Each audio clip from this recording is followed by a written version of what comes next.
台文写作的美感。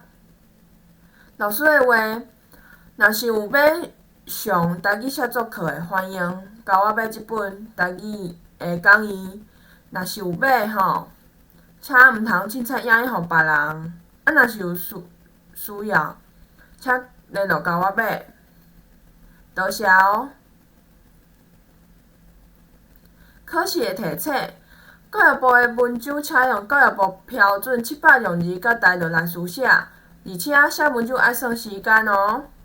搁来就是上爱用黑笔，因为你若用别种色的笔，有可能主考官会看不清楚家己的分数，拍卡足低，安尼就真无彩哦。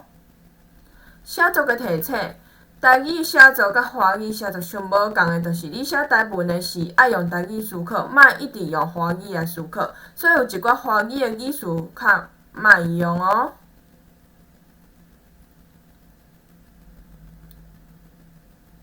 大家加油哦！欢迎来上嘉辉老师的台文写作课，多谢大家。